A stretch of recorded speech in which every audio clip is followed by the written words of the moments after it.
And that's not because it's anti-Semitic, not because we're anti-Semitic, it's because Zionism is a purely political project that has absolutely nothing to do with Judaism at its core.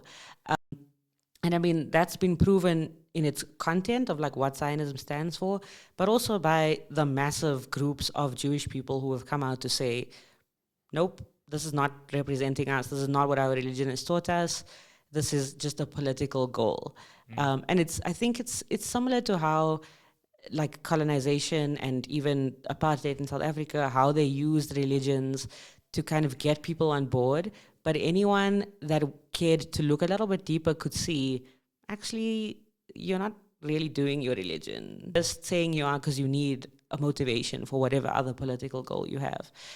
And so, like the Zionist project, the history of it is so revealing when it comes to this conflation between anti-Semitism and anti-Zionism. Zionism as a project was like theorized long before World War II. So it was literally called like a colonial project. That's not a secret. That's like in its founding documents. And the idea was that, yeah, to some extent, people thought, okay, the Jews need their homeland, and the homeland being where historically they lived. And there are some things about that land being promised to Jewish people, but being promised to you versus like requiring you to like murder Palestinians is like two very different things.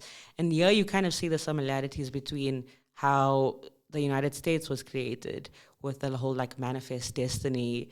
It is our like, it's the instruction from God that we must kill all the Native Americans and take over the Americas. Like, it's trying to use something that's deeper than just, we just want to kill them because we want land. Like that doesn't sound like a good sell. You need to have a bigger narrative there.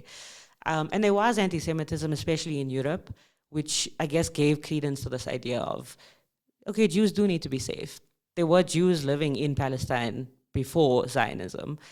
Jewish people, Christians, Muslims living in relative harmony for decades before Zionism came. But what Zionism specifically wanted was, how do you create a Jewish state in an area that has a minority of Jews? And that's why the parallels of apartheid South Africa are so clear, because it's like, oh, you can't unless you use force, unless you use displacement, unless you use ethnic cleansing and genocide.